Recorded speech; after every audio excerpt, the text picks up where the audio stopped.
This video is made for education purpose only and please should not be considered as a financial advice. So दोस्तों, आज के दिन की अगर हम बात करें तो काफ़ी इम्पोर्टेंट आज का दिन यहाँ पे होने वाला था। सिर्फ शेयर बाजार वालों के लिए नहीं, जो शेयर बाजार में नहीं भी है उनकी भी जो लाइफ थी वो एक जंग के चलते हम यहाँ पे कह सकते थे हर कोई परेशान हुआ था।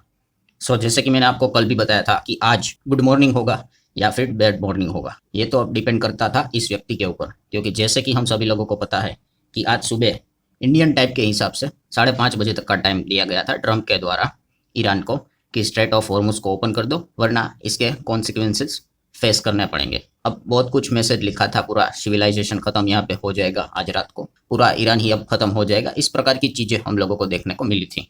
सो डेफिनेटली इतना तो पता था कि 5:30 बजे सुबह उसी के आसपास इधर आर या फिर पार कोई ना कोई बहुत बड़ी खबर यहाँ पे आने वाली। और अगर हम लोग यहाँ पे ट्रंप की बात करें, जैसे कि मैंने अभी आपको बताया कि पहले तो ऐसी धमकी दी थी कि ये लगा था कि कहीं न्यूक्लियर बम फेंक ना दे, इतना ज़बरदस्त पैनिक हम लोगों को देखने को मिला था। एंड देन हमेशा की तरह सुबह की अगर बात कर ले, ट्रंप के ओर से मैसेज आया और हमेशा की तरह ट्रंप ने यहाँ पर क्या किया, टेको किया। टेको मतलब वही यू टर्न लिया है। यू टर्न मतलब पहले तो बोल रहे थे कि सिविलाइजेशन खत्म है, ऐसा ज़बरदस्त अटैक करेंगे, एंड फिर फाइनली ट्रंप ने एक मैसेज डाल दिया, a big day for world peace. Cease fire से रिलेटेड हम लोगों को खबर देखने को मिल गई।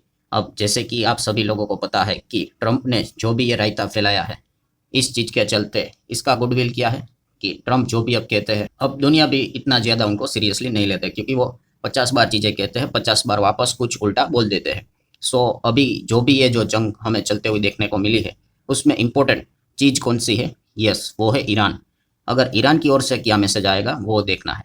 ट्रंप ने तो अपनी साइड से सीज फायर की बात यहाँ पे कर दी, पर सीज फायर तो दोनों साइड से होता है, तो ईरान का मैसेज सबसे इंपॉर्टेंट रोल प्ले यहाँ पे कर रहा था। एंड दोस्तों, गुड न्यूज़ यही था, क्योंकि हर किसी को भी पता है कि मार्केट किस प्रकार से भागा है, वो तो हम देख ही लेंगे, क्रूड जिस प्रकार से गिरा है वो भी देख लेंगे। सो यस दोस्तों, सबसे अच्छी बात यही है कि ट्रंप ने डिक्लेयर कर दिया है सीज फायर, बट तेहरान की भी बात करें तो वो भी एग्री हो गए हैं कि हाँ, हम इस सीज फायर के लिए यहाँ पे रेडी है। कंडीशनल सीज फायर है।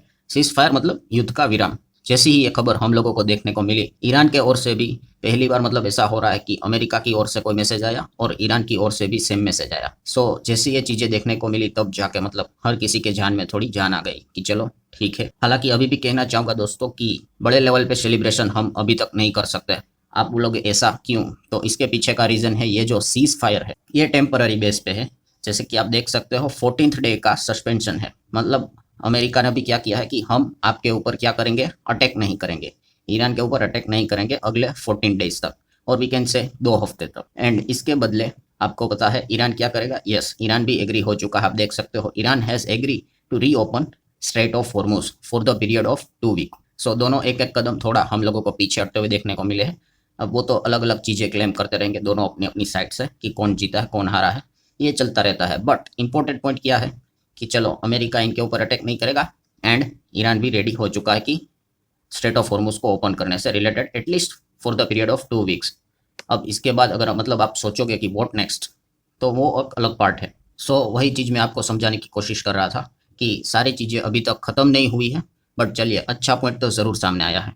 अब आगे क्या, ये तो पता चला कि 2 हफ्ते का सीज फायर यहाँ पे हुआ। अब नेक्स्ट अगर हम लोग बात करें दोस्तों, तो यहाँ पे पाकिस्तान में हम लोगों को इनकी मीटिंग होने वाली है। ईरान अपने डिप्लोमेट को भेजेंगे, अमेरिका अपने डिप्लोमेट को भेजेंगे, जेडी वेंसी वहाँ पे जाएंगे मोस्ट प्रोबेबली इस्लामाबाद में फ्राइडे के दिन 10 अप्रैल। ये एक इम्पोर्टेंट दिन होने वाला है, क्योंकि ये दोनों पार्टी पाकिस्तान इस्लामाबाद में यहाँ पे मिलने वाली है। सो जो भी आउटकम निकलेगा वो नेक्स्ट, आप जो सोच रहे ना कि अब आगे क्या, तो अब आगे हमारे लिए रहेगा 10 अप्रैल फ्राइडे का दिन इम्पोर्टेंट, कि ये जो इनकी मीटिंग होने वाली है डिप्लोमेसी से रिलेटेड, उसका आउटकम क्या निकल के आता है, ये हमारे लिए अब अगला टारगेट यहाँ पे बन चुका है फ्राइडे का। देन उसके बाद अगर हम लोग बात कर लें तो आप सभी लोगों को पता है, जैसे कि 2 हफ्ते की बात की है, तो 2 हफ्ते बाद क्या होगा वो तो उस हिसाब से हम देखेंगे। सो यहाँ पे फ्राइडे के दिन क्या होगा हम सभी लोगों को पता है कि जो 10 पॉइंट्स है प्रपोजल, उसी को लेकर बातचीत यहाँ पे होगी, नेगोशिएशंस हो गए कि कौन सी चीज़ वो एक्सेप्ट करेंगे और कौन सी चीज़ एक्सेप्ट नहीं करेंगे। तो ये देखने वाली बात है।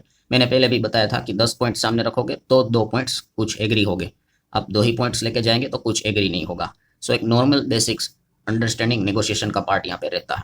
तो ये चीज़ें फिलहाल तो हमें देखने को मिली है। मतलब ओवरऑल कंक्लूजन क्या है, एटलीस्ट ये है कि टेम्पररी रिलीफ मार्केट को मिलते हुए देखने को मिला है, दुनिया को मिलते हुए देखने को मिला है। वॉर ख़त्म अभी नहीं हुई है, पॉज हुई है, पर एटलीस्ट हम देख सकते हैं कि बाजार के हिसाब से बात करें तो सबसे पहले गिफ्ट निफ्टी ने ज़बरदस्त सेलिब्रेशन किया। देन हमारे मार्केट में फिर पता चला कि बहुत बड़ा गैप अप रहेगा, जो कि आप देख भी सकते हो। एशियन मार्केट ने तो बता ही दिया था। जापान का मार्केट 5% यहाँ पे ऊपर था। क्रूड ऑयल की अगर बात कर ले तो क्रूड ऑयल ज़बरदस्त यहाँ पे कोलैप्स हो गया। ब्रेंट आप देख सकते हो 14% नीचे, WTI 16-17% तक नीचे होगा। वॉर की सिचुएशन में अभी ये चल रहा है। सो ये काफ़ी अच्छी चीज़ें देखने को मिल गई है। मुर्बन क्रूड आप देख सकते हो 18% नीचे है। नेचुरल गैस 5-5.25% नीचे आते हुए देखने को मिला है। काफ़ी रिलीफ मार्केट को यहाँ पे मिलते हुए देखने को मिला है। एंड जैसे मैंने आपको बताया कि पूरे ग्लोबल लेवल पे अगर आप चेक करोगे, यूरोपियन मार्केट 5%, 4.5% फुक्सी, यूरो स्टॉक्स भी आप देख सकते हो। हर किसी में ज़बरदस्त यहाँ पे सेलिब्रेशन किया है। इस खबर का आप यहाँ पे देख सकते हो। ज़बरदस्त तेजी हम लोगों को देखने को मिली है। इसराइल का बाजार भी चेक कर सकते हो। देन उसी के साथ साथ सऊदी का बाजार देख सकते हो। जापान का मार्केट 5.5% तक भागा। चाइना की भी अगर बात कर ले, हर कोई यहाँ पे ज़बरदस्त खुश था। सबसे ज़्यादा अगर कोई खुश होगा तो वो कोरिया का मार्केट है। कोरिया का मार्केट सबसे ज़्यादा भागा 7%, क्योंकि सबसे ज़्यादा यह पीटा था। इसका वजह है कि इनका लगभग आप कह सकते हो सारा oil almost 90% straight of Hormuz से ही आता है।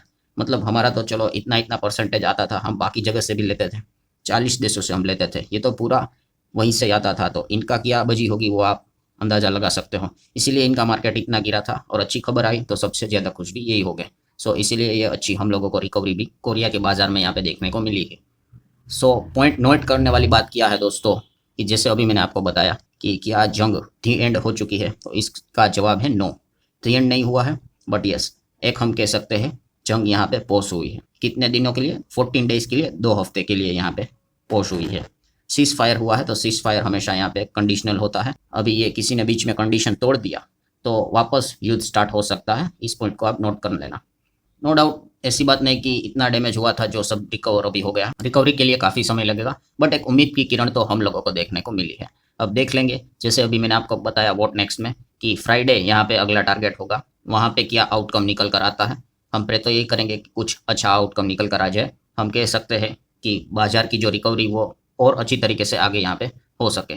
सो ठीक है दोस्तों, जो इंपॉर्टेंट पॉइंट्स थे वो सारे मैंने यहाँ पे कवर कर लिया। अगर कोई भी अभी लेटेस्ट अपडेट निकल कर आता है तो मैं आपको बता दूंगा। सो वीडियो हेल्पफुल लगा हो तो चाहो तो लाइक एंड शेयर कर सकते हो। एंड आपका पोर्टफोलियो आज के दिन की रिकवर हुआ या नहीं हुआ, ये आप जरूर कमेंट सेक्शन में यहाँ पे बता सकते हो। मिलते हैं नेक्स्ट वीडियो में, तब तक के लिए बाय बाय।